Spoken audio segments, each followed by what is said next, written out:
Hidayatullah எழுந்திருக்கிறார் SM Hidayatullah. இப்போ நீங்கள் இந்த விவாதத்தில் 2 பேர் கருத்து தெரிவிச்சிருக்காங்க. நம்ம சேலம் மணிகண்டனாரும் நம்ம நாம் தமிழரோட முத்துப்பாண்டியும் ஒரு கருத்து, எங்களுடைய பாதை தனி பாதை, எங்களுக்கும் விஜய்க்கும் பாரதூரமான இடைவெளி இருக்குன்னு சொல்லியிருக்காரு. சேலம் மணிகண்டனர் என்ன சொல்றாரு, நாங்கள் தான் ஃபர்ஸ்ட் 2 திமுக மற்றும் கூட்டணி மற்றும் அதிமுக கூட்டணி, அதிமுக பாஜக கூட்டணி தான் போட்டின்னு ஒன்று சொல்லியிருக்கிறார்.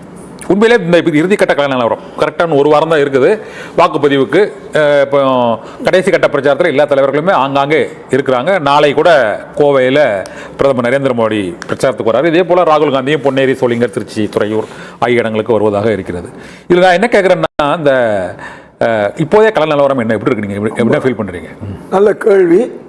திரு மணிகண்டன் பேசின மாதிரி திமுக 1, அதிமுக 2, அதே மாதிரி நீங்களே சொன்ன மாதிரி திமுக 1, தாவேகா 2. இப்போ நாங்கள் 2 பேருக்குள்ள தான் போட்டின்னு 2 பேரும் சொல்றதை நம்ம கேட்குறோம். அதனால 3வது விஷயத்தை ஒரு ஓரமாக ஒதுக்கிடுவோம். இன்னைக்கு உங்களை மாதிரி ஊடகங்கள், பல ஊடகங்கள் சில கருத்து கணிப்புல சொன்னாங்க. ஒரே ஒரு செகண்ட் சொல்லிடுறேன்.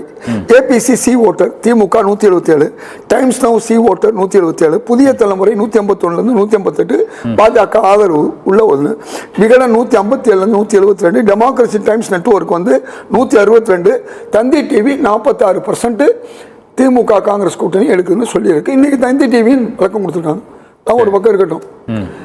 உங்களுக்கு நன்றாக தெரியும், தொடர்ந்து 10 முறை உள்ளாட்சி தேர்தல் உட்பட திராவிட முன்னேற்ற கழக காங்கிரஸ் கூட்டணி தான் வெற்றி பெற்றுக் கொண்டே வருது.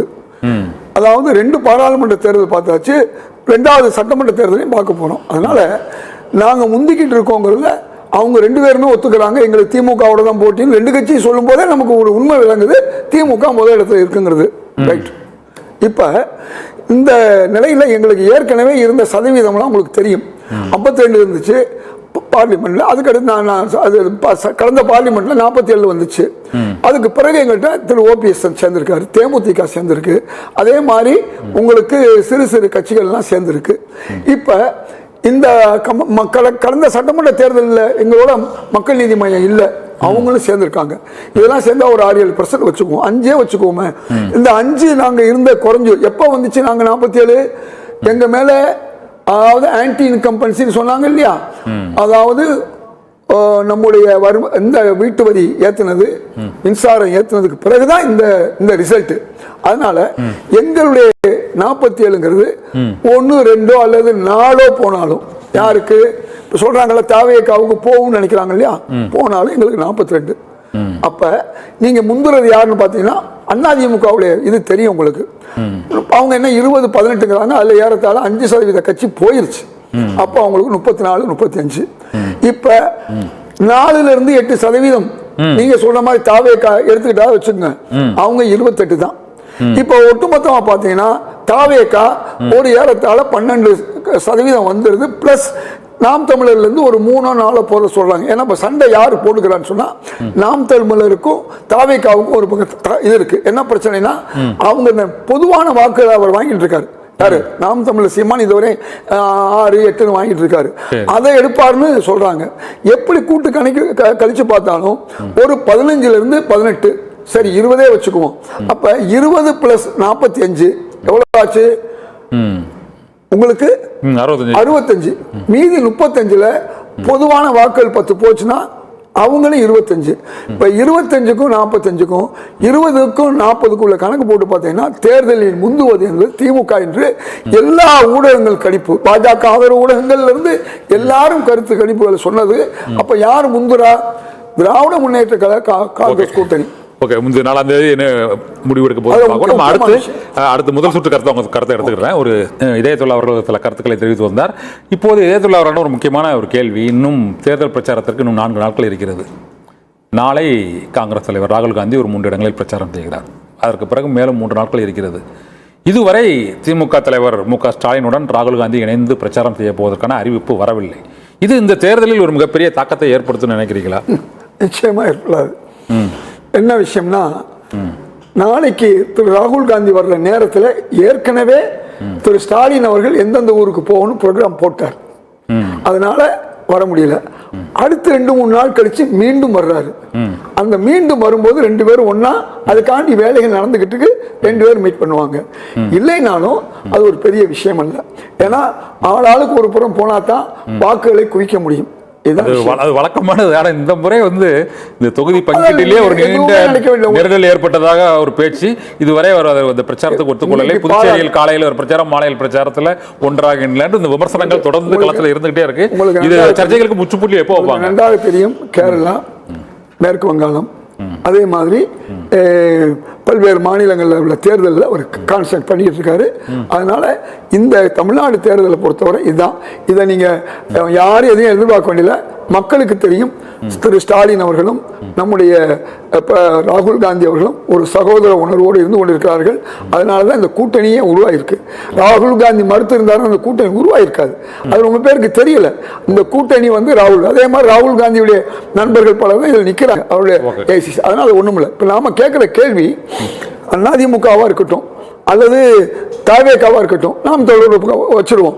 அப்ப உங்களுக்கு வந்து இன்னைக்கு பாராளுமன்ற எண்ணிக்கை குறைய போகுது, மக்கள் தொகை கணக்குன்னு வச்சா அதுல உங்க 2 பேருடைய நிலைப்பாடு என்ன? மெட்ரோ வந்து கோவையிலும் மதுரையிலும் வரல. இல்ல தொகுதி மறுவரையில ஐபிஎஸ் கூட ஒரு நிலைப்பாட சொல்லிட்டாரு. தமிழ்நாட்டோடைய தொகுதி மறுவரையறை என்பதில் தமிழ்நாட்டிற்கு எந்த பாதிப்பும் ஏற்படாது என்று உள்துறை அமைச்சர் அமித்ஷாவே நேற்று மாலையே உறுதிமொழி கூறிவிட்டார். இன்று கருப்பு கொடி ஆர்ப்பாட்டம் தேவையற்றது. அமித்ஷா அவரோட ஸ்டாண்ட். திரு அமித்ஷா வந்து பொய் சொல்றாரு. இன்னைக்கு பார்லிமெண்ட்ல எல்லாரும் பேசிட்டாங்க. அவர் சொல்றது ஒண்ணு, இப்ப கொண்டு வந்து கொடுத்திருக்க பேப்பர்ல ஒண்ணு இருக்கு, நடக்க போறோம் இதெல்லாம் எடுத்து சொல்லிட்டாங்க. அதுக்கு அடுத்து இந்த உங்களுக்கு வந்து அரிய வகை ஏழைகளுக்கு இது கொடுத்தாங்க. அதே மாதிரி வந்து உங்களுக்கு நம்மள்ட்ட ₹1 வாங்கிட்டு 25 இருந்து 29 பைசா கொடுக்குறாங்க. அதே மாதிரி யூபிக்கு பீகாருக்கு வந்து நம்ம ₹1 வாங்கிட்டு ₹2 கொடுக்குறாங்க. இதுல இந்த 2 கட்சி அதிமுகவுடைய நிலைப்பாடு என்னங்கிறத நம்ம கேட்கிறோம். சமஸ்கிருதங்கிற, அதாவது இந்திங்கிற பேர்ல சமஸ்கிருதத்தை திணிக்க போறாங்க இல்லையா, பல்வேறு வகையில திணிக்கிறாங்க. வெறும் சில கோடிகளை தான் தமிழுக்கு ஒதுக்குறாங்க, ஆயிரக்கணக்கான ரூபாயை வந்து சமஸ்கிருதம். இதுல இந்த 2 கட்சியுடைய நிலைப்பாடு என்ன? இப்ப அதே மாதிரி இந்த இதற்கு பாருங்க, திருப்பரங்குன்ற இஷ்யூ, அதுல விஜய் என்று அதிமுகவுடைய நிலைப்பாடு என்ன? இப்ப நம்ம என்ன கேட்கிறோம், ஐஐடி ஐஐஎம் போன்ற கல்வி நிறுவனங்கள் தமிழர்களுக்கு குறையா இருக்குது. அதுல என்ன இது? அதே மாதிரி வந்து தமிழர்களுக்கு வேலை வாய்ப்பு வந்து நெய்வேலி, ரயில்வே, போஸ்டல் இதுல வந்து குறைஞ்சிக்கிட்டு போகுது. இதுக்கு கொடுக்க மாட்டேங்க. இது என்ன நம்முடைய கேள்வி. இப்படி இடஒதுக்கீடு விஷயம், உதாரணமா இதுல கூட என்ன செய்யறாங்க தெரியுமா உங்களுக்கு? பார்லிமெண்ட்ல இப்ப நடக்கிறதுல, அதாவது பிற்படுத்தப்பட்ட மக்களுக்கும் தலித் மக்களுக்கும் சிறுபான்மைகளுக்கும் அது இடஒதுக்கீடு இல்லை. இன்னைக்கு அதெல்லாம் பேசியிருக்காங்க. அப்ப இதுல என்ன திரு விஜய் அவருடைய நிலைப்பாடு, அதே மாதிரி அதிமுக நிலைப்பாடு. எது எடுத்தாலும் மேல உள்ளவன் பார்த்துக்குவான், மேல உள்ளவன் பார்த்துக்குவான்னு சொன்னா, அவர் பார்த்துக்குவான்னு சொன்னா, தமிழ்நாட்டில் நீங்க ஒரு கூட்டணிக்கு தலைவராக இருந்து என்ன அர்த்தம்? அரசியல் அயோக்கியத்தனம் இந்த நாட்டின் உயர்ந்த இது பார்லிமெண்ட்ல வந்து கடினமான வார்த்தைகள் பிரயோகிக்க வேண்டாம். அயோக்கியத்தனங்கற வார்த்தை இல்ல இல்ல, அரசியல் அயோக்கியத்தனம். ஏமாத்துறானுங்க, கருப்பு சட்டை போட்டுட்டு அப்படி ஏமாத்துறானு எப்ப பார்த்தாலும் நீங்க வார்த்தைகள் வருது, அது வருது. அரசியல் குச்சாண்டி, அரசியல் அயோக்கியத்தனம். ஓகே சார், நிறைய வருது. ஒரு நல்ல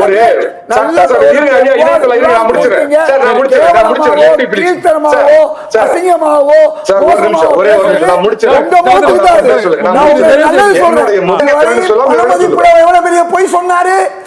விவசாயிகள்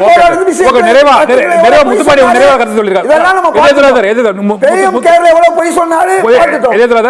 சார் இன்னைக்கு திரு பழனிசாமி அவர் என்ன சொல்றாரு? இல்ல அவர் என்ன சொல்றாரு, ஒரு உள்துறை அமைச்சர் வந்து தமிழகத்துக்கு எந்த பாதிப்பும் ஏற்படாது மறுவரையறையில் அப்படின்னு சொல்றாரு.